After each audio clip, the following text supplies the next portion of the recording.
একটু দেখান না আমাদেরকে এই স্টেন্ট কেমন দেখতে হয়। দেখুন বেলুনটি ফুলছে, এই বেলুনটি ফুলে গেল, তাহলে কি হলো, এই যে ব্লকেজটা ছিল সেই ব্লকেজটা আর্টারির চারিদিকে চেপে গেল। আগে আমরা জানতাম যে এই কুচকির দিয়ে আপনারা অ্যাঞ্জিওপ্লাস্টি করেন, এখন শুনছি রিস্ট দিয়েও আপনারা অ্যাঞ্জিওপ্লাস্টি করেন। পা দিয়ে করলে 12 ঘন্টা শুয়ে থাকতে হবে, ঠিক আছে, হাত দিয়ে করলে ডে কেয়ার, তো এটা হয়ে যাবার 2 ঘন্টা পর আপনি বাড়ি চলে যেতে পারছেন। এই স্টেন্ট বসালে কি ডাক্তারবাবু আমি খাসির মাংস খেতে পারবো? আচ্ছা, কাশলে বা পটি করতে গিয়ে বেরিয়ে যাবে না তো পুক করে? হার্ট অ্যাটাক হওয়ার পরে হার্ট যদি দুর্বল হয়ে যায়, সেইটা আপনার ডেলি লাইফের যে অ্যাক্টিভিটিস আছে সেগুলোকে রেস্ট্রিক্ট করছে। আমার ইচ্ছে হলো আজকে 2টো স্টেন্ট বসিয়ে দিলাম, এরকম কি? আমার ইচ্ছে হলো আমি 2টো স্টেন্ট বসিয়ে দিলাম, কালকে সুপ্রিম কোর্ট অফ ইন্ডিয়া এসে আমাকেও তিহার জেলে ভর্তি করে দেবে। সবাই বলে যে কার্ডিওলজিতে খুব দম, মারাত্মক, কেননা দূর থেকে ফু দিয়ে বেলুন ফুলিয়ে দেয়। এর মধ্যে বেলুন লাগানো থাকে, বেলুন ফুল। এই যে স্টেন্ট বসালেন, এটা কতদিন লাস্ট করবে? মানে খুলে ফুলে পরে কি বেরিয়ে যাবে? যেমন স্টেন্ট কতদিন লাস্ট করবে সেটা স্টেন্ট কোম্পানির থেকে বেশি ডিপেন্ড করছে আপনি নিজে কতক্ষণ লাস্ট করতে চাইছেন। হার্ট অ্যাটাক হলে যমরাজের সাথে ডাক্তারবাবুদের এবং পেশেন্টের একটা বক্সিং ম্যাচ চলে, তারপর দেখ হঠাৎ করে দেখুন এই কি লাস্ট রাউন্ডে আমি জিতে গেলাম, মিরাকেল। ডাক্তার ছেড়ে দিন, আমরা পেশেন্টটাকে মনে হয় পেশেন্টটা নেই, বাড়ির লোকের কান্নাকাটির আওয়াজ আমি ফোনে শুনতে পাচ্ছি। তার ঠিক আধ ঘন্টা 20 মিনিট মধ্যে আবার অ্যাম্বুলেন্স ড্রাইভার ফোন করলেন, স্যার আমি বাড়ি ফেরতই নিয়ে যাচ্ছিলাম, বৃষ্টির মধ্যে গাড্ডাগুড্ডি দেখতে না পেয়ে দুম করে একটা গাধার মধ্যে গাড়িটা পড়লো, আর দেখলাম পেশেন্টের মুখ থেকে একটা দীর্ঘ নিঃশ্বাস বেরোলো, তারপরে নাকি ও আবার উঠে বসেছে। আচ্ছা, এই ব্লাড থিনার বা রক্ত পাতলা করার ওষুধ, এটা যখন একটা মানুষের চলে তখন তার কি কি রেস্ট্রিকশন থাকে আর এর কি কোনো সাইড এফেক্ট আছে? ম্যাক্সিমাম ক্ষেত্রে মাইনর ব্লিডিং, একটু হাতে একটু রক্ত বেরিয়ে গেল, একটু দাড়ি কাটতে গিয়ে একটু রক্ত বেরিয়ে গেল, ওইগুলোর জন্য ফিটকিরি যথেষ্ট। আচ্ছা, রক্ত পাতলার ওষুধ খেলে আমার অন্য কিছু পাতলা হয়ে যাবে না তো? মানে বীর্য ফির্য? না, সেরকম কিছু হয় না, সাইকোলজিক্যালি অনেক লোকের মনে হয়। পেসমেকার জিনিসটা কি সেটাই ডাক্তারবাবু আমাদেরকে সহজে বোঝাবে। পেসমেকার লাগানোর সময় অনেক সময় নিজেকে ইলেকট্রিশিয়ান মনে হয়। দেখতে পাচ্ছেন যন্ত্র, তার পাতি, এগুলো স্ক্রু ড্রাইভার, এই নিয়ে আমাদের সব কাজ কামায়। এটাই কিন্তু মানুষের প্রাণ বাঁচানোর একমাত্র সাংঘাতিক ইনভেনশন বলতে পারে। যদি বর্ষাকালে বাজ পড়ে, টিভি ফ্রিজ যেরকম খারাপ হয়ে যায়, পেসমেকার কি বিগড়ে যেতে পারে? মনে করুন একটা পেশেন্টের পেসমেকার লাগানো আছে আর একটা আপনি আছেন লাগানো নেই, যদি বাজ পড়ে দুজনেই তো পুরো মরবে। প্রত্যেকটা পেসমেকারের রুগী আপনাকে আশা করি করে থাকে যে ডাক্তারবাবু এই ব্যাটারির আয়ু কত? 7 বছরের আগে কোনোদিন ব্যাটারি শেষ হয় না, ঠিক আছে, খুব আপনি আনলাকি না হলে। পেসমেকার বুকে কিভাবে বসান? মানে ঝুলিয়ে রাখেন, টাঙিয়ে রাখেন, সেলাই করে ঢুকিয়ে দেন? ডান দিক বা বাঁ দিক যে কোনো দিকে পেসমেকার পকেট থাকে, মানে আপনার বুকের এইখানটাতে হার্ডলি 2 সেন্টিমিটার কেটে এই চামড়ার নিচে এই যন্ত্রটি লাগানো থাকে। বা আপনি আপনার হার্ট হেলথ কিভাবে ঠিক রাখেন? যে রোগের ডাক্তার না, সে যখন রাত্রে ঘুমাতে যায় তার মনে হয় যে সেই রোগেই মরবে। কিন্তু ছেলে গাইনোকোলজিস্ট কিন্তু খুব আনন্দে ঘুমায়।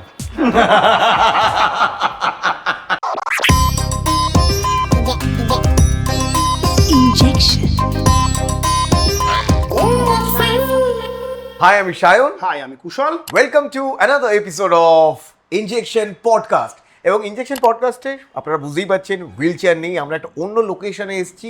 এবং কেন এসেছি? কারণ আমরা এই মাইকের ব্যাটারি চেঞ্জ করতে এসেছি। হ্যাঁ, মাইকের ব্যাটারি তো মাইকের ব্যাটারি?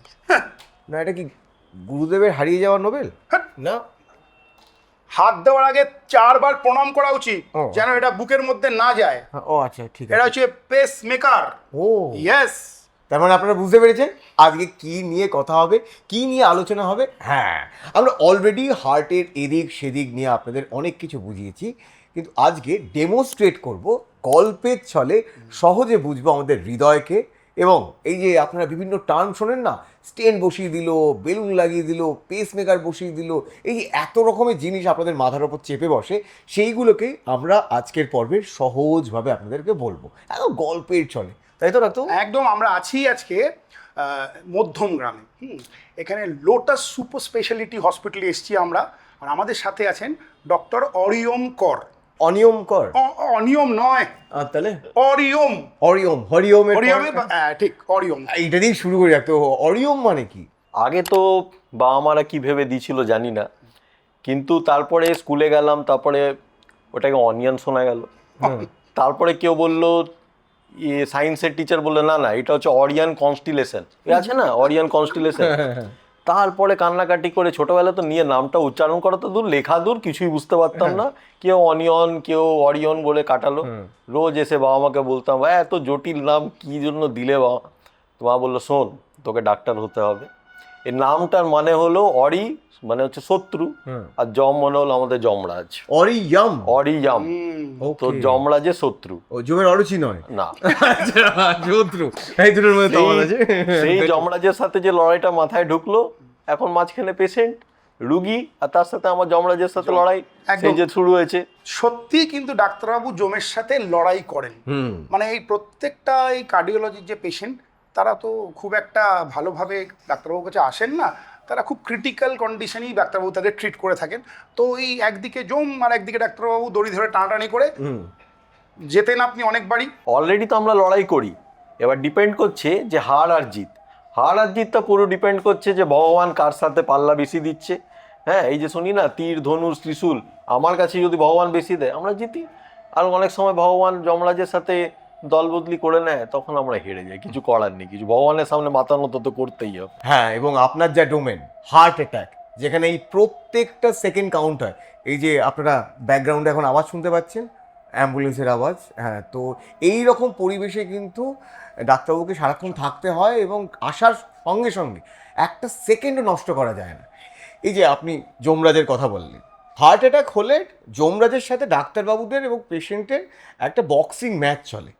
কোনো কোনো সময় তো এরকম হয় যে আপনার মনে হয় যে ম্যাচটা আপনি হেরেই গেছেন, যমরাজ জিতে গেল, পেশেন্ট বোধহয় গন, তারপর হঠাৎ করে দেখলেন এই কি, লাস্ট রাউন্ডে আমি জিতে গেলাম, মিরাকেল।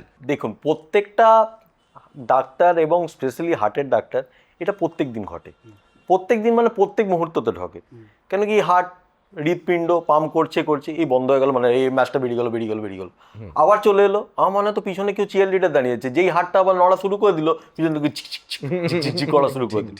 প্রত্যেক দিন, প্রত্যেক মুহূর্তে একাধিকবার আমাদের সাথে এটা ঘটে। তখন ভগবান, আবার অনেক সময় এমনি হয় যে মনে হয় যে হয় না, একটা লাস্ট ওভারে 6 রান বাকি আছে, তো প্রথমেই সেলিব্রেশন শুরু হয়ে গেল, সেটাও হয়। কিন্তু তখন আবার ভগবান আঙুল দিয়ে দেখিয়ে দেয়, তোরা কেউ না, আমরাই সব, যে লাস্ট বল অব্দি 6 মারা অব্দিও নিয়ে যায়। বহুবার হয়। আমাদের তো রাস্তাঘাট দেখছেন, মফস্বল থেকে রুগী কলকাতা অব্দি আসছে, তার আগে অব্দি হার্টের এইরকম ইনফ্রাস্ট্রাকচার পায় না। এমনি অ্যাম্বুলেন্স ড্রাইভাররা নিয়ে আসে, তখন আমাদের কাছে ফোন আসে, কেন কি হার্ট অ্যাটাক হলে একটা কার্ডিয়াক প্রাইমারি ইউনিট একটা অ্যাক্টিভেট হয়ে যায়, যে ইমিডিয়েটলি 5 সেকেন্ডের মধ্যে আমাকে ব্যবস্থা পরিষেবা দিতে হবে। তো একটা ঘটনা আপনাদেরকে বলি। পেশেন্ট বেরিয়েছে বসিরহাট বলে একটা ডিস্ট্রিক্ট থেকে, হসপিটাল থেকে বেরিয়ে আসছে, মাঝপথে অ্যাম্বুলেন্স ড্রাইভার আমাকে ফোন করলেন, ডাক্তারবাবু ছেড়ে দিন, আমরা পেশেন্টটাকে মনে হয় পেশেন্টটা নেই, বাড়ির লোকের কান্নাকাটির আওয়াজ আমি ফোনে শুনতে পাচ্ছি। আমরা আর কি করা যায়, ঠিক আছে তাহলে এত দূর আসবেন কেন, বাড়ি চলে যান। তার ঠিক আধ ঘন্টা 20 মিনিট মধ্যে আবার অ্যাম্বুলেন্স ড্রাইভার ফোন করলেন, স্যার আমি বাড়ি ফেরতই নিয়ে যাচ্ছিলাম, বৃষ্টির মধ্যে গাড্ডাগুড্ডি দেখতে না পেয়ে দুম করে একটা গাধার মধ্যে গাড়িটা পড়লো, আর দেখলাম পেশেন্টের মুখ থেকে একটা দীর্ঘ নিঃশ্বাস বেরোলো, তারপরে নাকি ও আবার উঠে বসেছে। আমরা কে কি রে, তুই ভালো করে দেখ, মরা না ভূত? বলে না ডাক্তারবাবু, আমার তো 15 বছর এক্সপিরিয়েন্স গাড়ি চালানোর, আমি কিন্তু ভূত না, এটা মানুষ, ও বেঁচে আছে। আমি তুই ভালো করে দেখে নে। না ডাক্তারবাবু, আমি বুঝে নিয়েছি, আমি নিয়ে আসছি। একদম রাখে হরি তো মারে কে। রাখে হরি মারে কে। কিন্তু এই যে গাড্ডায় যে পড়া, এই ধরে রাখুন হার্টে ব্লকেজ, রহমনিত ব্লকেজ, সেই ব্লকেজটা কিন্তু একটা রক্তের ডেলা। তার জন্য কি হচ্ছে, রক্ত হার্ট অব্দি পৌঁছাচ্ছে না, হার্ট রক্ত না পেয়ে, খাওয়ার না পেয়ে বেচারা বেহোশ হয়ে পড়ে রয়েছে, পাম্প করছে না, মনে হলো মানুষটি মরে গেছে। যেই গাড্ডাতে ধাক্কা লাগলো, সেই মানুষটা যার পড়লো, ওই ব্লাড ক্লটটা ছিটকে নিচে চলে গেল। সেটা যেটা হাসপাতালে এলে আমরা সিপিআর দিই বা ডিফিপ শক দিই, একটা ঝাটকা বুকে থাকলো, সেই ক্লটটা নিচে চলে গেল, মানে ব্লাড ভেসেলটাতে আবার ফ্লো চলে এলো। যেই ফ্লো চলে এলো, হৃৎপিণ্ড আবার মাংসপিণ্ড সেগুলো রক্ত পেলো, এবং রক্ত পেয়ে আবার তরতাজা হয়ে সে পাম্প করার সময়টুকু পেয়ে গেল। আর ওই সময়টুকু, মূল্যবান সময়টুকু পেলো যে অ্যাম্বুলেন্স ড্রাইভার হাসপাতাল অব্দি নিয়ে আসতে পারবে, আর আমরা অ্যাঞ্জিওপ্লাস্টি করে সেই মানুষটাকে প্রাণে বাঁচিয়ে দিতে পারবো। আচ্ছা, এর থেকে যেন কোনো ভুল ইনফরমেশন না যায়, স্পেশালি যারা অ্যাম্বুলেন্স ড্রাইভ করেন তাদের জন্য, যে এবার থেকে হার্ট অ্যাটাকের পেশেন্ট এলে ভালো রাস্তা দিয়ে নিয়ে যাবো না, জোর করে গাড্ডায় ফেলছে, জোর করে গাড্ডার মধ্যে দিয়ে নিয়ে যাবো, খারাপ রাস্তা দিয়ে নিয়ে যাবো, একদমই নয়। এটা একটা মিরাকেল, মানে একটা অপ্রত্যাশিত ঘটনা, যেটা পজিটিভ জায়গায় কাজ করেছে, উল্টোটাও কিন্তু হতে পারে।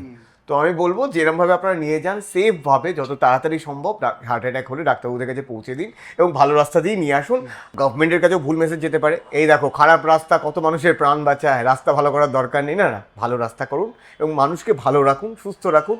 যদি দেখেন যে অ্যাম্বুলেন্স আসছে তাহলে সহনাগরিক হিসেবে আপনারা একটু জায়গা ছেড়ে দেবেন অ্যাম্বুলেন্সটাকে, তাড়াতাড়ি যাতে সে পৌঁছাতে পারে হাসপাতালে, তাহলে হয়তো প্রাণটা বেঁচে যাবে। তার খুব কমন একটা কনফিউশন আছে লোকের পরে, এই যে হার্ট ব্লক, এই হার্ট অ্যাটাক, হার্ট ফেলিওর, বিভিন্ন রকমই হার্টের জটিলতা।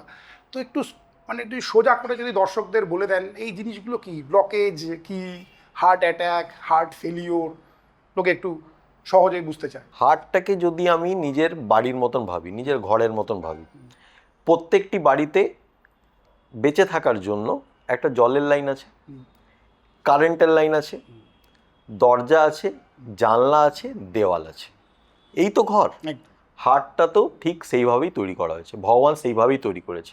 জলের লাইন মানে রক্তর ধমনী, যেগুলোকে বলি কোরোনারি আর্টারিস, যেগুলোর মারফত রক্ত বয়ে খাবার নিয়ে হার্টের মাংসপিণ্ড অবধি পৌঁছে দেয়। আর আমরা জানি হার্ট পাম্প করছে, সেই ছোট্টবেলার থেকে মায়ের পেটের মধ্যের থেকে হার্ট পাম্প করা শুরু হয়েছে, এখনও অবধি যতক্ষণ না মরে যাবো পাম্প করবে। তো তার খাবার দরকার হয়, তো এই জলের লাইন মারফত যে খাবার দাবার পৌঁছে দেওয়ার যে রাস্তাটি, সেটাকে বলে কোরোনারি আর্টারিস। এই ধমনীগুলোতে যদি ব্লকেজ হয় তাহলে আমরা বলি হার্ট অ্যাটাক হয়েছে।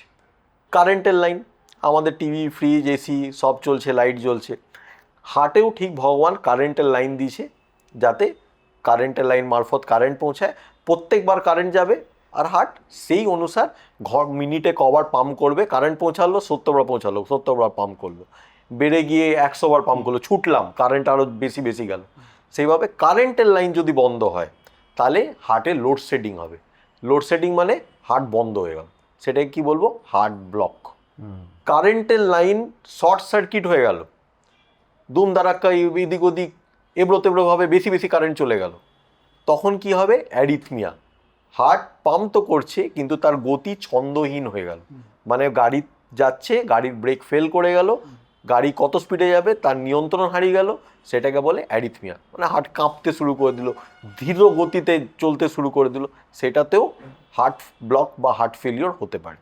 এবং এই সমস্ত এই সাধারণ এই রোগগুলোর জন্য যখন হার্ট কষ্ট পেয়ে কাজ করতে পারে না, এই যে বলে পড়াশুনো করলো না, খেলাধুলো বেশি করলো, টিচারের মার খেলো, সব মিলিয়ে যে ফেল করে গেল, তখন হলো হার্ট ফেল।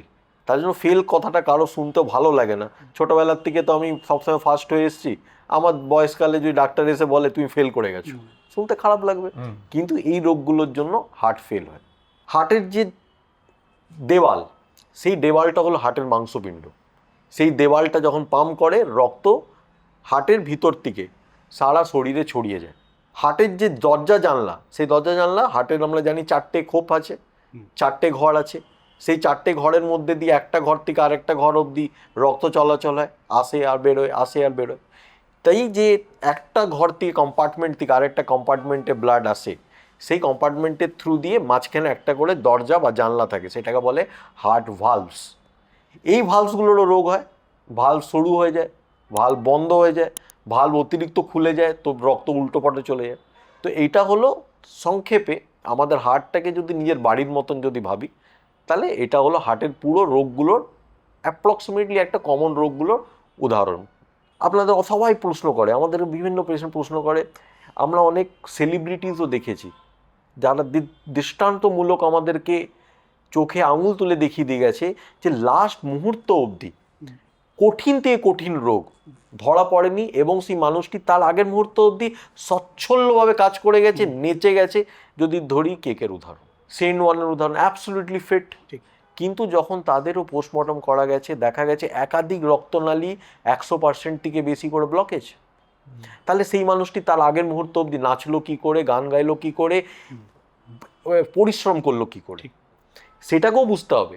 সেইখানে হার্টের আরেকটা চরিত্র চলে আসে, যে হার্ট আমার বাবা মাদের মতন, আমাদের প্যারেন্টসদের মতন, আমার ঠাকুরদাদের মতন, আমার দিদা ঠাকুমাদের মতন। তারা লাস্ট মুহূর্ত অবধি কষ্ট সহ্য করে যায়। আর আমার শরীরটা হলো ওনার ছেলে মেয়েদের মতন, যে কষ্ট পেলেও শরীরকে কিন্তু জানায় না, যে বাবা আমি অসুবিধায় আছি, এটা কখন বলে আমার বাবা মারা? একদম শেষ মুহূর্তে এসে, তার আগের মুহূর্তে এসে নিজে না খেলো তোমাকে খাবার দিচ্ছে, আমাকে খাবার দিচ্ছে, যে আমার ছেলেমেয়েরা খাক। মানে শরীর তুই কাজ করে যা, আমি কষ্ট পাচ্ছি কিন্তু তোকে জানতে দিচ্ছি না। তাই এই চরিত্রটা হার্টের রয়েছে। তার জন্য দেখবেন যে কোনো হিন্দি মুভিতে যখন রোম্যান্টিজম বা যা দেখানো হয় একটা হার্টের সিম্বল দিতে হয়। এই হার্টের সিম্বলটা এর থেকেই এসছে, the character of the heart.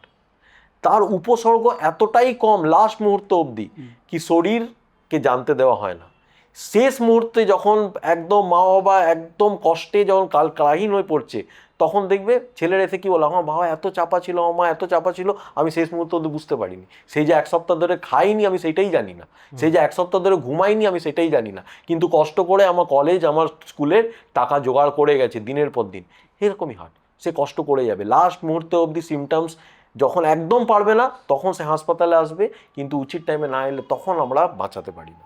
তার জন্য হার্টের যদি সিম্পল কম উপসর্গ যখন থাকবে তখনই যদি চেক আপটি করানো যায়, তাহলে আমাদের এই হার্টের যারা আমার বাবা মার মতন, যারা আমাদের প্যারেন্টসদের মতন, তাকে কিন্তু বাঁচাতে পারবো। তো ডাক্তারবাবু আপনি বললেন যে হার্ট হচ্ছে আমাদের বাড়ি। বাড়ি ততক্ষণ আমরা বুঝতে পারি না যতক্ষণ না একটু চিড় ধরে, বা একটু টিপ টিপ করে জল পড়ে। তো এই বাড়ি মেনটেনেন্সটা আমি কি করে করবো, অর্থাৎ এই হার্টকে বুঝবো কি করে? বাড়ি বললেন ডেফিনেটলি, কিন্তু একরকম দেখতে গেলে গেলে বাড়ি আর গাড়ি, বড় বড় সেলিব্রিটিরা গাড়ির মধ্যেই বাড়ি করে দেয় না, ক্যারাভ্যান, কেন কি বাড়ি তো আছে, সেই বাড়িটি তো চলছে। এবার আপনি বলুন, গাড়ি কিনলেন, বাড়ি কিনলেন, তখনই তো বলে দেওয়া হয় 1000 কিলোমিটার চলার পরে অসুবিধা হলো কি না হলো আপনি মেনটেনেন্স করে দিয়ে যাবেন, মোটা টাকার অংশ। অসুবিধা হলো কি না হলো তেল ভরাবেন, অসুবিধা হলো কি না হলো মোবিল ভরাবেন, আপনারা তো নিজেরাই জানেন। তো বাড়ির জন্য আপনি রেগুলারলি আপনি দেখছেন যে প্লাম্বার ডাকছেন, এই সব ঠিক আছে কিনা দেখে নিয়ে। রাস্ট বা পেন্ট ঠিক হওয়ার আগেই তো আপনি বলছেন এই পেন্ট করে দিয়ে যান, 5 বছর পর পেন্ট করে দিয়ে যান। তো আমরা বাড়ির জন্য যখন এত কিছু করি, আর গাড়ির জন্য তো ছেড়ে দিন, প্রত্যেক 6 মাস অন্তর তো বছর বছর করছি, তাহলে নিজের হার্টের জন্য করবো না কেন? এবার ব্যাপারটা হলো, গাড়িটা দেখার জন্য চোখে দেখা যাচ্ছে সাইলেন্সারের প্রবলেম, খুলে দেখে নিলাম মোবিলের প্রবলেম, ইঞ্জিন খুলে দিলাম, ফু করে সব কিছু মুছে দিলাম, বাড়িতে একটু ঝুট ঝালু দিলাম, এই দিওয়ালি এলো একটু মুছে দে, এই এই পুজো এলো একটু মুছে দে, একটু ধূপ ধরি দে, প্রত্যেক দিন ধূপ ধরি দে, সকালবেলা কাজের মাসি এলো পরিষ্কার করে দে, সেটা তো বাড়িতে করেন। তাহলে হার্টের কি করতে হবে? সেই হার্টটাকে আপনি চোখে দেখতে পাচ্ছেন, সো সেই চোখে দেখার জন্য আপনাকে জিনিস খুঁজতে হবে। কী রকম জিনিস? একটু দূরবীনের মতন জিনিস যেটা ছবি তুলে দেবে, সিম্পল একটা ইসিজি, একটা ইকোকার্ডিওগ্রাফি, সেগুলো যদি নর্মালও থাকে তাও হয় না। মাকে দেখবেন, আমার মা সবসময় এই তো পরিষ্কার হয়ে গেল, বউও বিছানা যেন পরিষ্কার হয়ে গেল, তার নিচে আবার ঝুঁকে দেখবে এই ওইখানে একটু ঝুল পড়ে আছে, ওইখানে একটু বালি পড়ে আছে, ওইখানে পরশু দিন যে তুই খেয়েছিলিস ওই খাবারটা পড়ে রয়েছে, তার জন্য তার ভিতরেও কলকাটি কী আছে সেটাও দেখতে হবে। সেটা দেখার জন্য হার্টের রক্তনালী কেমন, হার্টের ভালভ কেমন, সেগুলো দেখে নেওয়ার জন্য অ্যাঞ্জিওগ্রাফি। এবার অ্যাঞ্জিওগ্রাম বললেই তো লোক এই মারে কি সেই মারে, হ্যাঁ বাড়িতে প্লাম্বার এসে পাইপলাইন চেক করে দিয়ে চলে গেলো, কারোর অসুবিধা নেই। কিন্তু যদি বলা হয় 40 বছরের মানুষ, আপনার একটু কোমরবিডিটিস আছে, কোমরবিডিটিস মানে কি, আপনার গাড়িটা খুব ধুলোবালিতে চলছে, তাই তো, এর মানে আপনার শরীর ঠিক আছে কিন্তু আপনার একটু সুগার, একটু প্রেশার, একটু কোলেস্টেরল, একটু ফ্যামিলি হিস্ট্রি, একটু খাওয়া দাওয়ার অনিয়ম, জিম টিম কেউ করে না, একটু ধূম্রপান, এইসব আছে, তো একটু ভিতরটা একটু দেখে নেওয়া যায়। অ্যাঞ্জিওগ্রাম বললেই সে ও বাবা রে, ডাক্তার তো মানে হচ্ছে গেলেই প্রায় একটা মানে 5 স্টার হোটেলে বিল ধরানোর জন্য বসে আছে। কিন্তু দরকার যাদের কোনো উপসর্গ নেই তাদের জন্য সিটি স্ক্যানের মাধ্যমেও এইসব ধমনী এইসবগুলো দেখা যায় কিন্তু। আর এটা খালি হার্টের জন্য স্পেসিফিক না, শরীরে যে কোনো জায়গায় দেখা যায়। তো সিটি স্ক্যান দিয়ে যদি আমি অ্যাঞ্জিওগ্রাম দেখা যায়, 2 মিনিটের ব্যাপার। অফিস যাওয়া আসার মাঝখানে একবার সিটি স্ক্যানটা দেখে নিয়ে গেলাম। প্রত্যেক দিওয়ালিতে ঘর পরিষ্কার করেন, ঘর দেখেন, হ্যাঁ, তো প্রত্যেক 5 বছর অন্তর অন্তর একটু হার্টটাকেও দেখে নিলেন যে ঠিক আছে কিনা, যে কালকে ম্যারাথন দৌড়াতে যাবো কিনা, দেখে নিলেন ঠিক আছে কিনা কালকে এক্সারসাইজ করতে গিয়ে আমি ছুটবো কিনা, কতটা ওয়েট লিফটিং করবো, দেখে নিলাম। দেখতে অসুবিধাটা কি? কিন্তু এই মিসকনসেপশন যে অ্যাঞ্জিও মানেই হচ্ছে কিছু একটা ঢুকিয়ে দেওয়া, কিছু একটা ছুরি কাটি দিয়ে কেটে দেওয়া আর অস্ত্রোপচার করে দেওয়া, এই মিসকনসেপশন থেকে বেরোতে হবে। এখানে একটা জিনিস জিজ্ঞেস করি, সেটা হচ্ছিল অ্যাঞ্জিওগ্রাফি হলো আমার, আমি দেখতে পাচ্ছি যে ব্লকেজ আছে এবং যে ব্লকেজগুলোকে আমাকে ইমিডিয়েটলি স্টেন্টিং বসাতে হবে, করতে হবে। তো এইবার পেশেন্টের মনে একটা সাংঘাতিক বড় প্রশ্ন থাকে যে ডাক্তারবাবু আমাকে বলছে এরকম ব্লকেজ, আমি দিব্যি হেঁটে বেড়াচ্ছি, পাশের বাড়ি কাকু বললো, আরে কি বলছিস, গেছিস ডাক্তারের কাছে গেছিলি, বলেছে দেখ তুই তো এরকম হেঁটে হেঁটে বেড়াচ্ছিস, কিছু অসুবিধা আছে? আমারও এরকম হয়েছিল, এখনও দেখ আমি এখনও ঠিক আছি। তো এই যদি ব্লকেজ থাকে আর আপনারা যদি পেশেন্টকে বলে দেন, সেই গুরুত্বটা দেওয়া মানে আপনার কথার কতটা দরকার। মানে এরকম তো এক্সেপশন তো থাকেই যে ব্লকেজ নিয়েও ঘুরে বেড়াচ্ছে, কিন্তু এই গুরুত্ব দেওয়া ডাক্তারের কথা কতটা জরুরি। এর থেকেও জরুরি হচ্ছে পাশের বাড়ির কাকু যদি ভালো হয়। ঠিক। আজকাল আমি দেখেছি সেই মানুষ বাঁচছে যার পাশের বাড়ির কাকু আর তার নিজের কাকিমা ভালো হয়, নেই নেই তার নিজের জামাই ভালো হয়, ছেলে মেয়েরা ভালো হয়, কিন্তু এই পাশের বাড়ির কাকু আর চায়ের দোকানের কাকা আর কাজের মাসি এরা যদি ভালো থাকে ডেফিনেটলি বাঁচানো যাবে। মেন ঝামেলা হয় এই কাকুদেরকে নিয়ে। দাদারা যে কি বুঝলো তার হার্টের কি রোগ ছিল আদৌ বুঝতে পেরেছে কিনা, সেই জিনিসটা তার ঘাড়ে চাপালো, সে বেচারা বাড়ি থেকে মরে গেল। কতবার হয়েছে এরকম। কাকু আবার তার শ্রাদ্ধে গিয়ে ডম খুলে লুচিয়া সবজি কবজি ডুবিয়ে খেয়ে বাড়ি চলে এলো, কিচ্ছু যায় আসে না। যদি কার্ডিওলজিস্ট বলছে আপনার হার্টে গুরুতর ব্লকেজ আছে, মানে সেটা আইদার অ্যাঞ্জিওপ্লাস্টি বা বাইপাস কিছু না কিছু করতে হবে, তাছাড়া আপনি বেঁচে থাকতে পারবেন না। It's a slow poisoning. Either তার জন্য আপনি ইমিডিয়েটলি বাড়ি গিয়ে মারা যেতে পারেন সাডেন কার্ডিয়াক ডেথে, বা ক্রমশ হার্ট রক্ত না পেয়ে হার্টের পাম্পিং ক্ষমতা কমতে কমতে কমতে কমতে আপনি ডেফিনেটলি মারা যাবেন। It's a proven fact. তার মানে আপনারা দেখিয়ে দিয়েছেন, আর দেখিয়ে দেওয়ার পরে আপনারা হ্যাঁ। স্টেন্টিং করেছেন। ডেফিনেটলি। মানে এরকম তো না যে আপনার মনের আমার ইচ্ছে হলো আজকে দুটো স্টেন্ট বসিয়ে দিলাম, এরকম কি? আমার ইচ্ছে হলো আমি দুটো স্টেন্ট বসিয়ে দিলাম, কালকে সুপ্রিম কোর্ট অফ ইন্ডিয়া এসে আমাকেও তিহার জেলে ভর্তি করে দেবে। আপনাকেও স্টেন্ট বসিয়ে দেবে। হ্যাঁ, স্টেন্ট বসাবে না, গুঁজে দেবে। এই মিসকনসেপশনটাই ক্লিয়ার করতে চাই, যে যারা বলেন না যে গেলাম কি করলো কে জানে, দুটো স্টেন বললো দুটো স্টেন বসাতে হবে, বসিয়ে দিল না। এর একটা ডকুমেন্টারি এভিডেন্স থাকে ডাক্তারবাবুদের কাছে যে আপনার সত্যি কোন রক্তনালী কত % ব্লকেজ আছে, সেটা ডাক্তারবাবুরা আপনাকে বলতে পারেন। স্টেন্ট বসিয়ে আমরা এর আগে আলোচনা করেছি যে ব্লকেজ কাটানো হয়, হ্যাঁ এটা মোটামুটি আমরা বুঝতে পেরেছি যে পাইপের যে ময়লা জমে থাকে সেটাকে আপনারা ক্লিয়ার করেন। একটু দেখান না আমাদেরকে এই স্টেন্ট কেমন দেখতে হয়। অবশ্যই দেখাবো। মেনলি অ্যাঞ্জিওপ্লাস্টি করতে এই যেরকম কিচেনে জিনিসপত্র সাজিয়ে বসাই হয়, তো সেরকমই একটা টেবিলে অনেকগুলো জিনিসপত্র সাজিয়ে বসা হয়। প্রথম যে জিনিসটা লাগে অ্যাঞ্জিওপ্লাস্টি করতে, একটা যে কোনো আর্টারির অ্যাক্সেস, ছোট্ট একটা ফুটো করে যেরকম ইঞ্জেকশন দেওয়া হয় সেই রকম একটা ইঞ্জেকশনের মাধ্যমে আমরা সেই আর্টারির মধ্যে ঢুকি। সেই আর্টারির মধ্যে দিয়ে আমরা তো জানি যে কোনো আর্টারি হার্টের মধ্যে যায়, দেখতে পাচ্ছেন একটা সরু তার, এরকম সরু তার এই রক্তনালীর মধ্যে দিয়ে সোজা চলে যায় আমাদের হার্টের মধ্যে।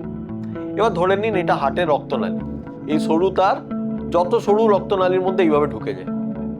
তো মনে করুন ব্লকেজ আছে, এত বড় রক্তনালী, তার মধ্যে এটা চুপসে গিয়ে যদি ব্লকেজ থাকে, সেই ব্লকেজের মধ্যে এই তারটি ঢুকে গেল। তারপরে দ্বিতীয় আমার জিনিস আসছে হচ্ছে বেলুন। বেলুনটা কি করা হবে, এই রাংটার মধ্যে ঠিক বেলুনটি বের করা হয়, ওই দিকের তারটা তো হার্টের মধ্যে রয়েছে, পিছন পোর্শনটা দিয়ে এই বেলুনটি এর উপরে ধরানো হয়। ঠিক কিরকম খেলাটা বলুন তো, ওই ছুঁচের মধ্যে দিয়ে ঢোকানো হয় না, ঠিক সেই রকম দিয়ে ঢুকিয়ে দেওয়া হলো। এই বেলুনটি তারের উপর দিয়ে যাচ্ছে, আর তারটা কোথায় আছে, হার্টের রক্তনালীর মধ্যে। এই ব্লকেজটির ঠিক মাঝখানটাতে এই বেলুনটাকে রাখা হয়, পজিশন করা দিয়ে কি করা হবে, বেলুনটির পিছনে লাগানো হবে হচ্ছে এই পিচকারির মতন এই মেশিনটা। ঠিক এর পিছনে একটা ফুটো রয়েছে, এখানে লাগানোর একটা জায়গা, এটা দিয়ে টাইটলি অ্যাঙ্কার করে দেবো। এবার দেখুন বেলুনটি আছে যেখানটাতে আমার ব্লকেজটি, ঠিক সেখানটাতে লাগানো আছে বেলুনটা ব্লকেজটার মাঝখানে। এই বেলুনটাকে এইটা দিয়ে ফোলানো হয়, দেখুন বেলুনটি ফুলছে, এই বেলুনটি ফুলে গেল। তাহলে কি হলো, এই যে ব্লকেজটা ছিল সেই ব্লকেজটা আর্টারির চারিদিকে চেপে গেল এবং একটা নতুন রাস্তা তৈরি হলো। এই বেলুনটার উপরে যে স্টেনটা আছে সেটা আর্টারির যে ধারে পাশে যে দেওয়ালগুলো আছে তার মধ্যে রয়ে গেল, আর এই যে বেলুনটি আছে সেটাকে আমরা বের করে নিতে পারবো।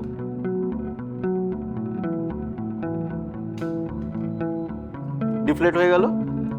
এবার ধরে রাখুন এটা যদি আমার হার্টের ধমনী হয়, এই ধমনীর মধ্যে স্টেনটি রয়ে গেল, আর এই বেলুনটি আমি বের করে দিলাম, এই দেখুন স্টেনটি রয়ে গেল। যে নোংরা জিনিসগুলো জমে আপনার হার্টে ব্লকেজ করেছিল, সেই নোংরা জিনিসগুলোকে হার্টের দেওয়ালের সাথে চেপে দিল, এবং এই স্টেনটা যে খুললো, এই স্টেন্টের মধ্যে যে জায়গাটা তৈরি হল তার মধ্যে আবার রক্ত চলাচল শুরু হয়ে গেল। আর ব্লকেজ কোথায় গেল?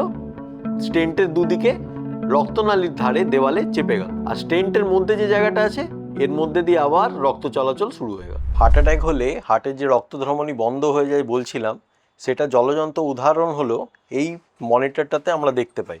যেখানে হার্টের রক্তনালী 100% বন্ধ থাকলেও ইমিডিয়েট অ্যাঞ্জিওপ্লাস্টি মানে স্টেন্ট বসিয়ে সেই রক্তনালী পুরোটা প্রবাহিতটা শুরু করে দেওয়া যায়, যাতে হার্টের মাংসপিণ্ড পুনরায় রক্ত পায় এবং মানুষ বেঁচে যায়। এই একটা ক্যাথেটারের মধ্যে দিয়ে একটা রং পুশ করা, যেটাকে ডাই বলা হয়, সেই ডাই দিয়ে দেখা হয় যে রক্তনালী কতদূর আছে। এই দেখুন, এই রক্তনালীটা এখানে এসে পুরো বন্ধ, রক্তনালী আর নিচে কিছু রক্ত যাচ্ছে না। স্টেন্ট বসানোর পরে এই রক্তনালীটা দেখুন পুরো নিচ অব্দি ফ্লো করছে, যেটা এইখান থেকে পুরো বন্ধ ছিল। আপনারা কম্পেয়ার করে দেখতে পারেন, এইটা পুরো বন্ধ ছিল, এইখান থেকে বন্ধ ছিল, দেখুন নিচে কত দূর অব্দি রক্তনালী ব্লাড ফ্লো করছে, এবং ব্লাড ফ্লো করে হার্টের পুরো মাংসপিণ্ড রক্ত পাচ্ছে। যেখানে হার্টের মাংসপিণ্ড রক্ত পাচ্ছিল না, হার্ট খাবার না পেয়ে একদম মৃত অবস্থায় ছিল, আবার রক্তনালীতে রক্ত চলাচল শুরু হলে হার্ট আবার রক্ত পায় এবং মানুষ বেঁচে ওঠে। এই অক্লুডেড রক্তনালীর কে প্রোব করে একটা তার, যেটা আমরা বলেছিলাম, সেই দেখুন এই তারটা দেখুন পুরো রক্তনালী যতদূর গেছে, প্রথমে রক্তনালীর কতদূর রক্তনালী আছে সেই পাথওয়েটা ধরে তারটাকে নেগোশিয়েট করা হয়, এবং রক্তনালী ডিস্টাল পোর্শনে এই তারটাকে পার্ক করা হয়। তারপরে তার উপর দিয়ে এই বেলুন দেখতে পাচ্ছেন, দুটো ডটের মাঝখানে বেলুন, এই বেলুনটা যেখানটাতে ঠিক ব্লকেজটি আছে সেইখানটাতে কেন্দ্রিত করে এই বেলুনটাকে পজিশন করা এবং সেই বেলুনটাকে ইনফ্লেট করা। দেখুন বেলুনটাকে ইনফ্লেট করা হচ্ছে। বেলুনটা ইনফ্লেট করার পরে কিছুটা রক্তনালীতে ফ্লো আসে, দেখতে পাচ্ছেন এই জায়গাটাতে কিছু ব্লাড ক্লটস জমে ন্যারো হয়ে গেছে, যেটা এখানে একদমই দেখা যাচ্ছিল না। বেলুনটা ফোলানোর পরে কিছুটা রক্ত চলাচল শুরু হয়। তারপরে আবার এই জায়গাটাতে কেন্দ্র করে একটা স্টেন্ট ওইখানে পজিশন করা হয়, দেখতে পাচ্ছেন স্টেন্ট বেলুন পজিশন করা হয়। এবার স্টেন্টটাকে ফোলানো হয়, এই স্টেন্ট ফোলানো হচ্ছে, এই দুটি ডটের মাঝখানে স্টেন্ট, এই তারের উপর দিয়ে যাওয়া জাতীয় বেলুন স্টেন্ট সব নিয়ে যাওয়া হয়, দিয়ে বেলুনটা ফোলানো হয়। ফোলানোর পরে ফাইনাল রেজাল্ট পুরো রক্তনালী পুরো আগের মতন যেরকম ভগবান দিয়েছিল সেরকমই নর্মাল একদম টেক্সচার, একদম ডিস্টালি রক্তনালী যাচ্ছে, কত বড় রক্তনালী। এই বন্ধ থাকা অবস্থায় বেলুন ফুলিয়ে কিছুটা রাস্তা তৈরি করে দেওয়া, এবং সেই রাস্তার উপরে স্টেন্ট নিয়ে গিয়ে রক্তনালীটাকে একদম যেরকম ভগবান দিয়েছিল সেরকমই লম্বা চওড়া যেরকম রক্তনালী পুরো নর্মালাইজ করে দেওয়া হয়। তাহলে আমার মতো যারা রয়েছেন তাদের কাছে ব্যাপারটা ক্লিয়ার হলো। এই যে কথায় কথায় ডাক্তারবাবুরা বলেন, আপনাদের মনে হয় যে স্টেন বসিয়ে দেবো, বা নিজের ইচ্ছে 10টা স্টেন বসিয়ে দিয়েছে, হ্যাঁ, তো এটা যে এমনি হয় না, স্টেন বস্তুটা কি সেটা আপনাদের ক্লিয়ার হলো তো? তো অ্যাঞ্জিওপ্লাস্টি আগে আমরা জানতাম যে এই কুচকির দিয়ে আপনারা অ্যাঞ্জিওপ্লাস্টি করেন, এখন শুনছি রিস্ট দিয়েও আপনারা অ্যাঞ্জিওপ্লাস্টি করেন। কেন হঠাৎ করে কুচকি থেকে রিস্টে চলে গেলেন কেন? আগেকার দিনে হাত পা দিয়ে হতো, কিন্তু বেশ কয়েক বছর ধরেই হাত দিয়ে করা হচ্ছে। তার অনেক সুবিধে। পা দিয়ে করলে 12 ঘন্টা শুয়ে থাকতে হবে, বড় আর্টারি তো, একবার পাংচার হলে সেখান থেকে ব্লিডিং রিস্ক বেশি, ঠিক আছে।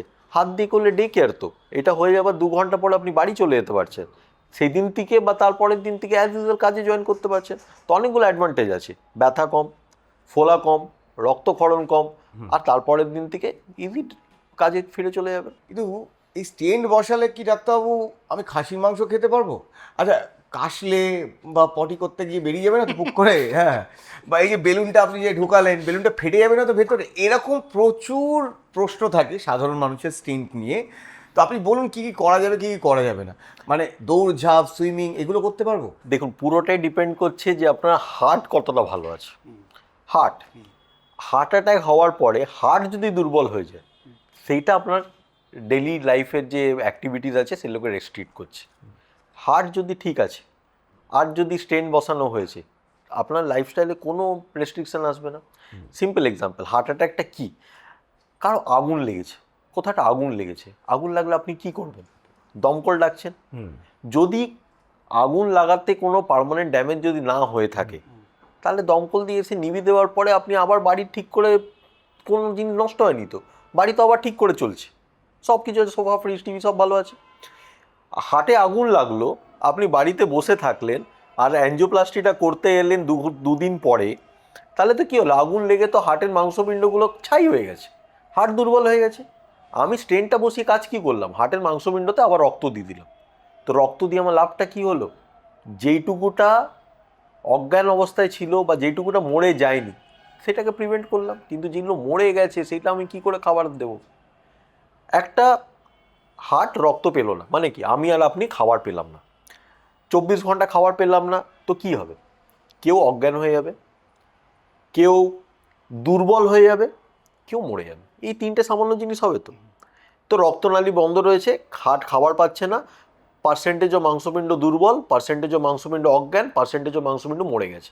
যত সময় যাচ্ছে এই প্রপোর্শনটা কিন্তু চেঞ্জ হচ্ছে। যেই মাংসপিণ্ডগুলো দুর্বল ছিল সেগুলো অজ্ঞানের দিকে শিফট করছে, যেগুলো অজ্ঞান ছিল সেগুলো মরার দিকে শিফট করছে। এবার আপনার চয়েস অফ ট্রিটমেন্ট যত আর্লি হবে, যত আপনি ওই পাড়ার কাকুর কথা কম শুনে তাড়াতাড়ি ডাক্তারের কথা শুনে স্টেন্টই বসাবেন, তার উদ্দেশ্য কি? খাবার দেওয়া। আপনি খাবার পাচ্ছেন না, আপনাকে খাবার দিতে হবে মশাই, সেইটাই তো উপায় স্টেন্ট দিয়ে। বেলুন ফুলিয়ে রাস্তা তৈরি করে তালের জাল বসিয়ে দিতে হবে যাতে খাবার পায়। তাহলে কি হবে, যে মাংসপিণ্ডগুলো দুর্বল ছিল সে খাবার পেয়ে এবার কাজ করতে লেগে গেল, যেগুলো অজ্ঞান ছিল সে খাবার পেয়ে অ্যাটলিস্ট 24 ঘন্টা পরে কাজে যোগদান দিল, আর যেগুলো মরে গেছে অ্যাটলিস্ট পার্সেন্টেজ ও মাংস যেগুলো মরে যাচ্ছিল সেগুলোকে বাঁচাতে পারলাম। তাহলে আপনার হার্টের পাম্পিং ক্ষমতা 70-75, মনে করুন মরতে মরতে হার্টের পাম্পিং ক্ষমতা 50 এসে পৌঁছালো, অ্যাটলিস্ট স্টেন্ট বসিয়ে রক্ত চলাচল শুরু করলে আমি 50-এ তো হোল্ড করে রাখতে পারবো। এবার 50 যদি হার্টের ফাংশন হয়ে যায়, অ্যাটলিস্ট আপনি ম্যারাথন দৌড়াতে পারলেন না, ইউনথান বা সুইজারল্যান্ডের একদম মাউন্ট টিটলিসে উঠলে পারলেন না, অ্যাটলিস্ট বাড়ির সাথে বেড়াতে তো যেতে পারবেন, অ্যাটলিস্ট গড়বেতার গনগনিতে গিয়ে হাওয়া তো খেতে পারবেন, অ্যাটলিস্ট মন্দারমণিতে সি বিচের ধারে তো বসতে পারবেন। এবার আপনি এলেন পাড়ার কাকু আর চায়ের দোকানে কথা শুনে না না করাস না দিয়ে একদম হার্টের 30% পাম্পিং ক্ষমতা নিয়ে চলে এলেন, স্টেন্ট তো তাদেরও বসানো হলো। দিয়ে বসিয়ে আপনি কি করলেন, বাড়ির বারান্দায় একজন হাত পাকা করছে আর আপনি হাঁপাচ্ছেন। ডিপেন্ডস অন ইউ যে আপনি পাড়ার কাকুর আর চায়ের দোকানে কথা শুনবেন না লোকাল ট্রেনে কথা শুনবেন, যে একজন অভিজ্ঞ কার্ডিওলজিস্টের কথা শুনবেন। এই জিনিসটাও মানুষের মিসকনসেপশন। কেউ 30% হার্টের পাম্পিং ক্ষমতা নিয়ে স্টেন্ট বসিয়ে নিয়ে গেল, সে বাড়ি থেকে মারা গেল। সেই যে পুরো এরিয়াতে একটা খবর ছড়ালো, এই দেখ অরিয়ম করোর অ্যাঞ্জিওপ্লাস্টি করলো, দেখলি আমি বলেছিলাম না মানুষটি মরে যাবে, ওই কাকা যে বলেছিল যাস না মরে যাবি, সে স্টেন্টটা বসিয়ে নেওয়ার পরে 1 সপ্তাহ পরে গিয়ে মারা গেল। সে কিন্তু আরও লোকজনকে পাড়াতে ছড়িয়ে দিল, দেখ 30 গেছিল বলেছিলাম বসাতে না, বসালো মরে গেল। কিন্তু তার হার্টের পাম্পিং ক্ষমতা 30 ছিল, সেও তার কথা শুনে বাড়িতে বসেছিল। তার জন্য কি হলো, আরও যাদের হার্ট অ্যাটাক হচ্ছে তারাও ভাবলো স্টেন্ট বসালেই মরে যাবে। কিন্তু স্টেন্ট বসানোটা ইম্পর্টেন্ট না, আপনি হার্ট অ্যাটাক হওয়ার কতক্ষণের মধ্যে স্টেন্ট বসাচ্ছেন, আগুন লাগার কতক্ষণের মধ্যে দমকল ডাকছেন, that is important. That will decide the lifestyle you will lead after stenting. সবাই বলে যে কার্ডিওলজিতে খুব দম মারাত্মক, কেননা দূর থেকে ফু দিয়ে বেলুন ফুলিয়ে দেয়, অনেক দূরে বেলুন থাকে, ফু দেয় বেলুন ফুলে যায়। হোলি খেলেছেন তো? হ্যাঁ, আমরা রোজ খেলি। ঠিক ঠিক। এর মধ্যে বেলুন লাগানো থাকে, এই যে বেলুন ফুল। এই যে স্টেন্ট বসালেন, এটা কতদিন লাস্ট করবে, মানে খুলে ফুলে পরে কি বেরিয়ে যাবে? স্টেন্ট জিনিসটা তো আমি লাগিয়ে দিলাম, মানে আপনার যে ব্লকেজটা ছিল আপাতত তো পরিষ্কার করে দিলাম। মানে ভগবান যেরকম আপনাকে যত মোটা রক্তনালী দিয়েছিল, আমি সেই রকম মোটা রক্তনালী স্টেন্ট ফুলিয়ে জায়গাটাকে পরিষ্কার করে আপনার বাবা আপনার কাছে দিয়ে দিলাম। এরপরে আপনার ভগবানের রক্তনালীকে আপনি 40 বছর লাস্ট করেছেন না 100 বছর লাস্ট করেছেন, সে তো বাপু আপনার ইচ্ছে। আপনি আবার বাড়ির থেকে দম দিয়ে বিরিয়ানি খেলেন, মাটন খেলেন, আবার বিড়ি সিগারেট খাওয়া শুরু করলেন, দীর্ঘদিন মদ্যপান করলেন, আর হাঁটাচলা করলেন না, ভগবানের দেওয়া রক্তনালী বন্ধ হয়ে গেল, আর আমাদের স্টেন্ট বসিয়ে যে রক্তনালীটাকে আবার খুলে দিলাম, সেটা আপনি সেম জিনিস করবেন যা কৃষ্ণ করে দিয়েছিল, আবার আপনি সেই নিজে করলেন। তার জন্য স্টেন্ট কতদিন লাস্ট করবে সেটা স্টেন্ট কোম্পানির থেকে বেশি ডিপেন্ড করছে আপনি নিজে কতক্ষণ লাস্ট করতে চাইছেন। ঠিক আছে, কতটা সংযমে থাকছেন, কতটা ওষুধপত্র ঠিক করে খাচ্ছেন। আর ডাক্তারবাবু, আপনারা একটা রক্ত পাতলা করার ওষুধ দেন স্টেন্ট বসালে বা অ্যাঞ্জিওপ্লাস্টি করলে, হ্যাঁ, এই রক্ত পাতলা করছেন কেন? তাতে তো আমার ক্ষতি হবে না? রক্তটা পাতলা হয়ে যাচ্ছে, গাঢ় বেশ ঘন রক্ত ছিল। হ্যাঁ, যাই বলবেন না কেন সব মেনে নিচ্ছি, কিন্তু এই যে আপনি রক্তটা জমাট করে এসেছিলেন, যার জন্য যে হার্ট অ্যাটাক হয়েছিল, রক্তটা জমাট করে এসেছিলেন তো। এবার আপনার রক্ত জমাট হয়েছে কেন কি আপনার কিছু না কোনোভাবে একটা রক্ত জমাট হওয়ার প্রবলতা আছে। স্টেন্ট বসানোর পরে একটা ফরেন বডি, তো যাই হোক ফরেন বডি, সে দীর্ঘদিন হওয়ার পরে ওই আর্টারির মধ্যে না মিশে যায়। ঠিক স্টেন্ট ঢুকে গেল তো আর্টারির মধ্যে ফুলে গেল, তার উপর দিয়ে আবার যেরকম চামড়া গজিয়ে যায় না, সেরকম একটা লেয়ার গজিয়ে যায়, আর সেই স্টেন্টটা আর্টারির মধ্যে আবার মিশে যায়, চলে যায় না কোথাও, থাকে, মিশে যায়। তো যতক্ষণ সেটা অমিশ অবস্থায় থাকে ততক্ষণ সেই না রক্তর যতগুলো কণু আছে, সাদা কণু, লাল কণু, সবগুলোর কিন্তু একটা রাস্তায় একটা নতুন জিনিস দেখে, যেরকম হয় না আপনার বাড়িতে একটা নতুন জিনিস চলে এলো, নতুন লোক চলে এলো, তাকে পছন্দ করলাম না, তখন কি হয় সেই রক্তগুলো আবার একজোট হয়ে তার এগেনস্টে একটা প্রতিবাদ তৈরি করে। আমরা তো ওই ওই ওই রাস্তা দিয়ে তো প্রত্যেক দিনই রক্তগুলো যাচ্ছিল, হঠাৎ করে রক্ত পরিষ্কার করার জন্য যে তারের জালটা বসিয়ে দেবো বলো না, সেই রক্তগুলো দেখলো যে আমি তো এই ভদ্রলোকের শরীরে এই রাস্তা দিয়েই 50 বছর ধরে যাওয়া আসা করছি, হঠাৎ করে এই নতুন জিনিসটা কি হলো আমার পছন্দ হচ্ছে না। পাড়াতে দেখবেন না, এটা কি রে নতুন জিনিস এসছে, তুই আয় তুই আয় তুই আয় দিয়ে, বাঙালি বা মানুষের চরিত্র নতুন জিনিস দেখলে হই হই হই করে সবাই মিলে একসাথে চলে এলো। এবার যেই হই হই করে সব চলে এলো, ওই লাল রক্ত সাদা রক্ত সব মিশিয়ে আবার ওইখানে একটা রক্তর পাক তৈরি করবে। সেটা যাতে না হয় তার জন্য ওই দুটি পুলিশ মানে রক্ত পাতলা করার ওষুধ এই ডান্ডা পিটিয়ে পিটিয়ে তাদেরকে সরাবো। হ্যাঁ, সাইড এফেক্ট ডেফিনেটলি আছে, কিন্তু মেডিকেল সায়েন্সে সবসময় একটা ব্যালেন্স দিয়ে চলতে হয়, দাড়িপাল্লা দিয়ে চলতে হয়, যে আপনার জন্য এই ওষুধটা তার জন্যই দেওয়া হচ্ছে কেন কি আপনার রিস্ক ইজ টু বেনিফিট।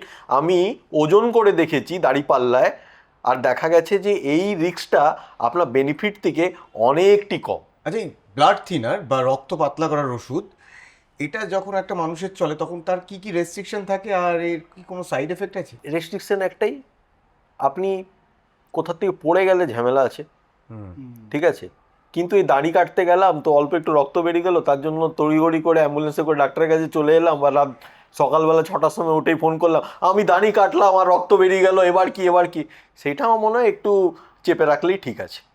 কিন্তু কিছু কিছু ক্ষেত্রে আছে, তাদের ক্ষেত্রে আমরা অ্যাভয়েডই করি আগের থেকে। পায়খানা দিয়ে রক্ত বেরোচ্ছে, কারো পাইলসের প্রবলেম আছে, হ্যাঁ, কারোর আজকাল ইয়াং মহিলা মনে করুন মেনস্ট্রুয়াল সাইকেল চলছে, তাদের ওভার ব্লিড হচ্ছে, তখন সেই ক্ষেত্রে definitely they will need a medical help. Maximum ক্ষেত্রে মাইনর ব্লিডিং, একটু হাতে একটু রক্ত বেরিয়ে গেল, একটু দাড়ি কাটতে গিয়ে একটু রক্ত বেরিয়ে গেল, ওইগুলোর জন্য ফিটকিরি যথেষ্ট। আচ্ছা, রক্ত পাতলার ওষুধ খেলে আবার অন্য কিছু পাতলা হয়ে যাবে না তো, মানে বীর্য ফির্য?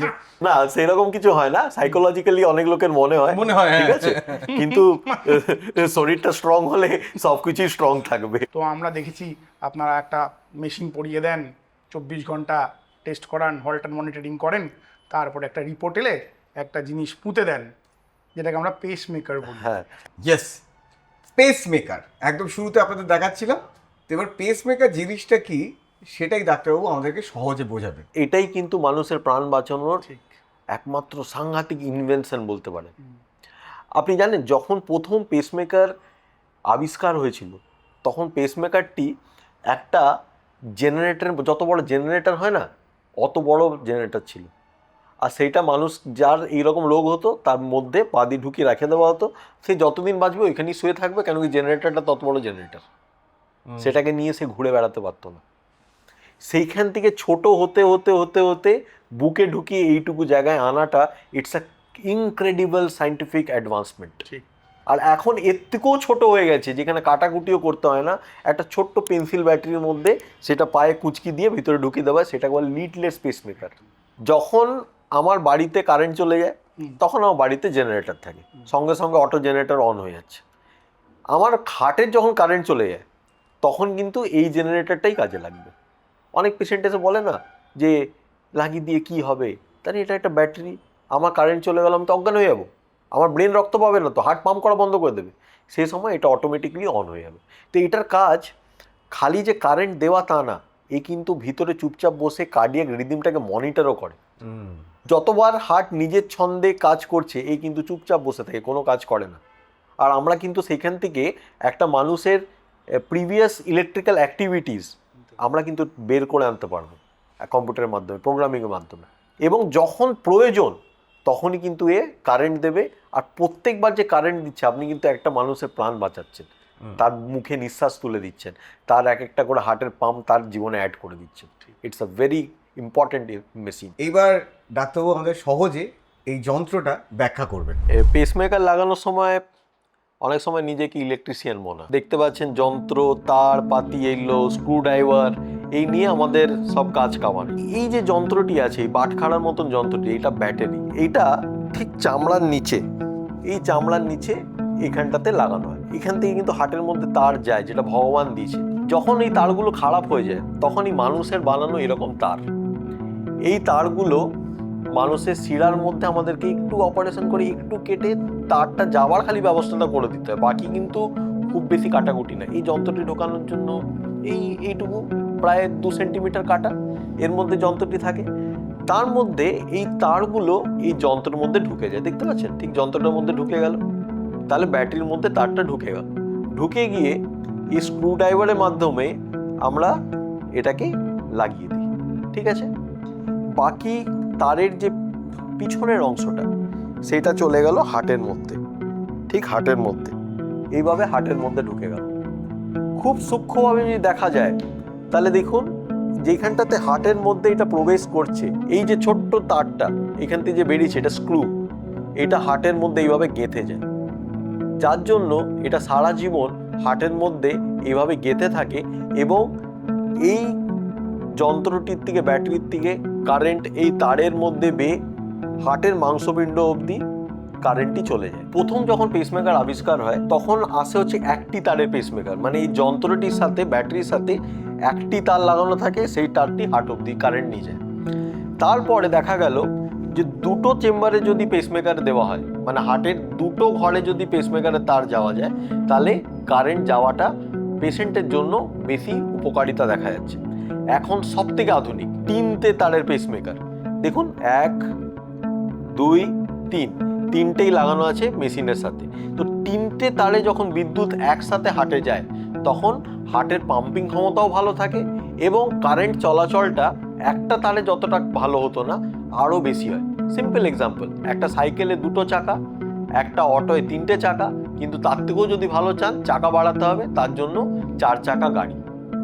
এটাই ফিজিওলজি, মানে ভগবান আমাদেরকে যেরকম তার বানিয়ে পাঠিয়েছে হার্টের মধ্যে, সেই ফিজিওলজিটাকে ম্যাচ করার জন্য যতগুলো তার দরকার, এখন আমাদের কাছে সব থেকে উন্নত মেশিন হচ্ছে CRTP, full form cardiac resynchronisation therapy.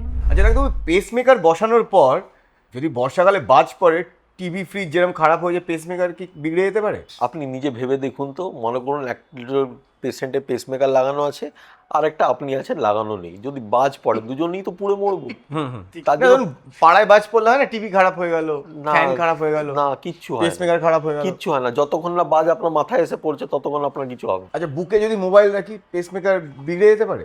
কিচ্ছু হবে না, হুম হুম করে ফোন ভাইব্রেট করলো, কিচ্ছু হবে না, কিচ্ছু হবে না।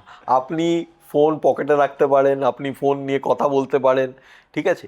পেসমেকার লাগিয়ে মানুষ ফুটবল ওয়ার্ল্ড কাপ খেলছে, আচ্ছা খেলছে তো, হ্যাঁ। আইসিডি পেসমেকার লাগিয়ে মানুষ ওয়ার্ল্ড কাপ খেলছে, কিচ্ছু করতে হবে না। দুটি সোজা প্রিকশনস, যতক্ষণ না উপরে সেলাইটি শুকিয়ে যাচ্ছে দয়া করে বাড়ির থেকে বেরোবেন না, ধুলো বালি যাতে না লাগে। একবার সেলাইটি শুকিয়ে গেছে তারপরে আপনি যা ইচ্ছে তাই করতে পারবেন, আপনার জীবনে কোনো বাধা নিষেধ নেই।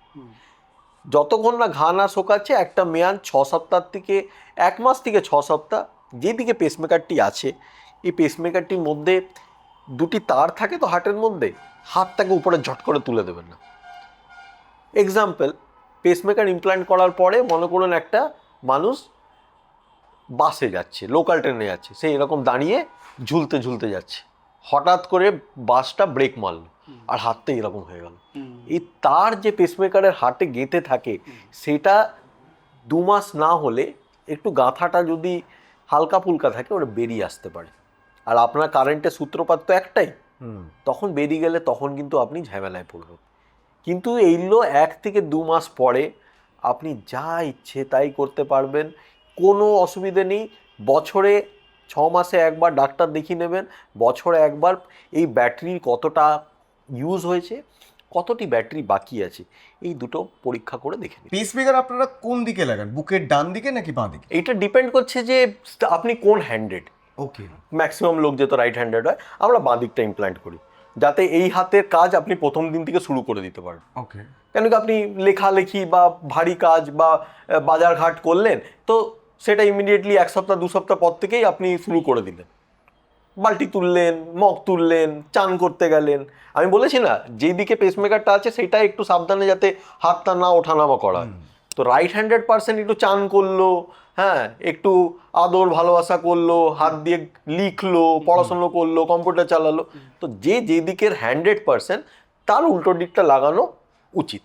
পেসমেকার তো বুকে বসবে, কিন্তু আপনারা পেসমেকার বুকে কিভাবে বসান? মানে ঝুলিয়ে রাখেন, টাঙিয়ে রাখেন, সেলাই করে ঢুকিয়ে দেন? ডান দিক বা বাঁ দিক যে কোনো দিকে পেসমেকার পকেট থাকে, মানে আপনার বুকের এইখানটাতে হার্ডলি 2 সেন্টিমিটার কেটে এই চামড়ার নিচে এই যন্ত্রটি লাগানো থাকে, ঠিক আছে?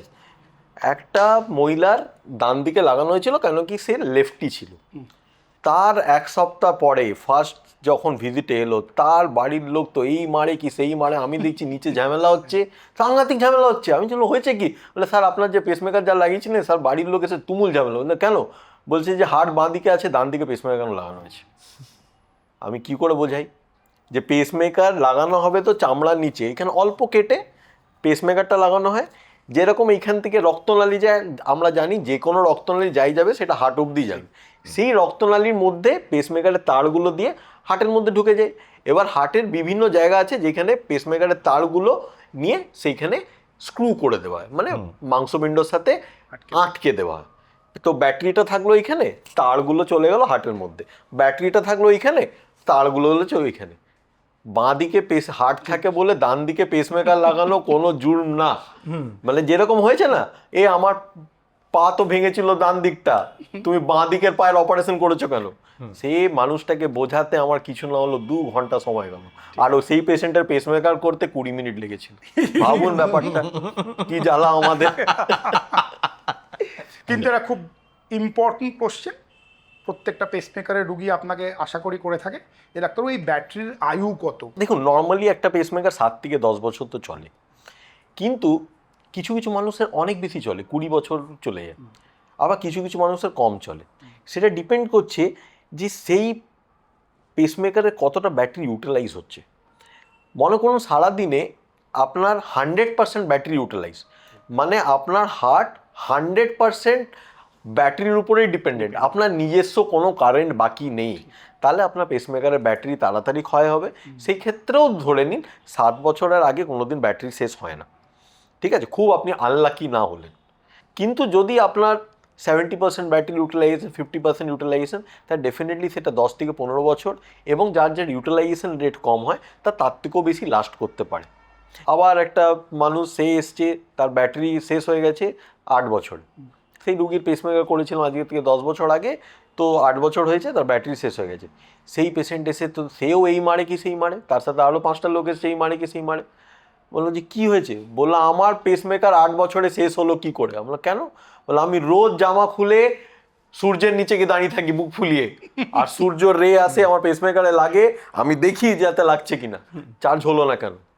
আমি বললাম দেখো ভাই, কোম্পানির লোককে বলবো যাতে এ তো সোলার প্যানেল ইমপ্ল্যান্ট করে দিতে, আমি ডাক্তার, আমি ইঞ্জিনিয়ার না, কিন্তু আপনি যেটা বললেন সেটা এখনো অবধি পৃথিবীর সব থেকে শ্রেষ্ঠ পেসমেকার কোম্পানি ভাবেনি কেন সেটা আমি বলতে পারবো না, কিন্তু ডেফিনেটলি আমি সেই দিনই কোম্পানির লোককে ডেকে আমি বলেছিলাম এই তোমরা সোলার পেসমেকার আনছো না কেন। একজন পেশেন্ট কি করে বুঝবে যে পেসমেকারের চার্জ কমে আসছে? পেশেন্ট বুঝতে পারবে না, ইনফ্যাক্ট না বুঝতে পারাটাই তার জন্য দরকার। কেন কি সে যদি বুঝে গেল যে তার পেসমেকারের ব্যাটারি শেষ হয়ে গেছে, সে হাসপাতালে না শ্মশানঘাটে গিয়ে বুঝবে, সেটা ভেরি ডিফিকাল্ট টু অ্যান্সার। কেন একটু যদি ও সহজে তো হার্ট বন্ধ হয়ে যাবে, সে তো অজ্ঞান হয়ে যাবে। ও যদি বুঝলো যে আমার পেসমেকারের ব্যাটারি শেষ হয়ে গেছে, সেটা বোঝার মতো ক্ষমতায় থাকবে। আইদার সে হাসপাতালের এমার্জেন্সিতে ব্যাটারি লো হলে যেন মোবাইল সিগন্যাল দেয়, পেসমেকার কি কোনো সিগন্যাল দেয়? হ্যাঁ, এইটা যদি আপনি বলেন তাহলে আজকালকার দিনে ব্লুটুথ পেসমেকার এসছে, যেটার চার্জ বা কিছু লেভেল অলরেডি ডাক্তাররা আর পেশেন্টের মোবাইলে স্মার্টফোনের সাথে কানেক্টেড থাকে। সেইখানে সে একটা বুঝতে পারবে যে আমার চার্জিং কতটা আছে, আমার পেসমেকার ইউটিলাইজেশন কতটা আছে, দ্যাট হি ক্যান গেট। কিন্তু যদি কমে গেছে তাহলে ওর বাড়িতে থাকা উচিত না, তার হাসপাতালে থাকা উচিত। বডিলি কোনো সিগন্যাল পাবে না সে, বডিলি সিগন্যাল মানেই সে অজ্ঞান হবে। এর জন্যই আমরা সবসময় অ্যাডভাইস করি যে মিনিমাম বছর একবার নিজের পেসমেকারের ব্যাটারি চেক করাবেন। তো ডাক্তারবাবু, এই লোকের টেনশানে পড়লে বুক ধরপুর করছে, তো এই যে টেনশন, এই যে চিন্তা সাংঘাতিক, এর সাথে হার্টের কি কোনো সম্পর্ক আছে? এই টেনশন হলে কি হার্ট কোনো রকমভাবে প্রভাবিত হতে পারে? শরীরের প্রত্যেকটি অঙ্গই তো একসাথে আরেকটার সাথে জড়িত।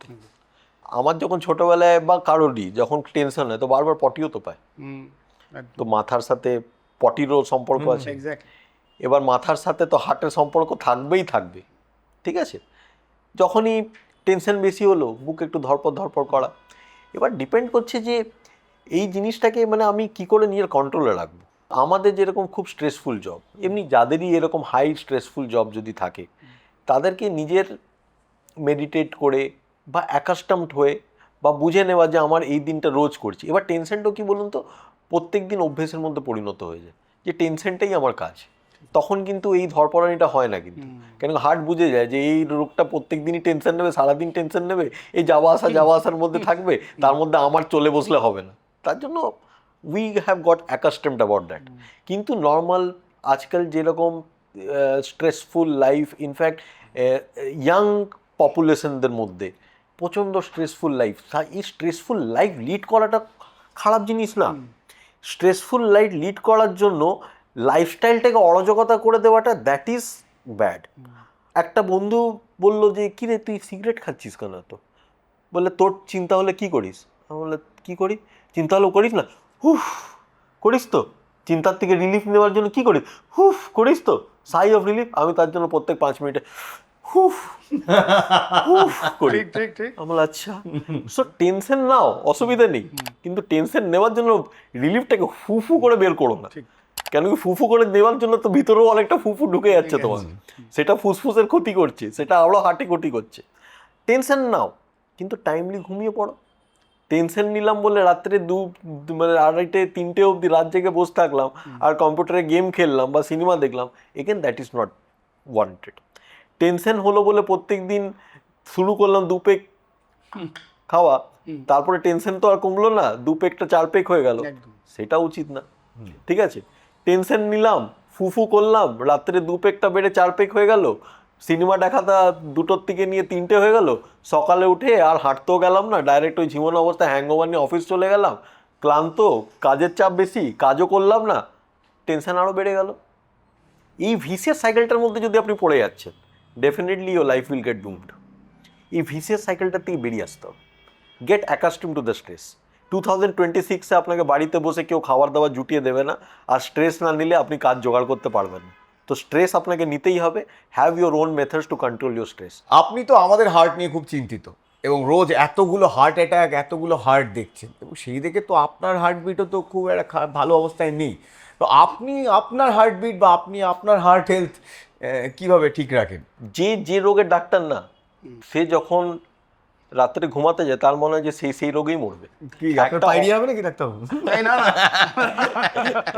একটা অঙ্কোলজিস্টে সবসময় মনে হয় যে ক্যান্সারে মারা যাবে, তার শরীরে ক্যান্সার ঢুকে গেল। একটা নেফ্রোলজিস্ট মনে হবে তার কিডনি দুটো কাজ করলো না। আর একটা হার্টের ডাক্তার বা হার্টের পুরো টিম যারা আছে, তাদের একটা মনের আমি অবস্থা দেখছি, তাদের সবসময় মনে হয় তাদের হার্ট অ্যাটাক নিয়ে তারা মারা যাবে। কিন্তু ছেলে গাইনোকোলজিস্ট কিন্তু খুব আনন্দে ঘুমায়। হ্যাঁ, আমার কোনো প্রবলেম হবে না।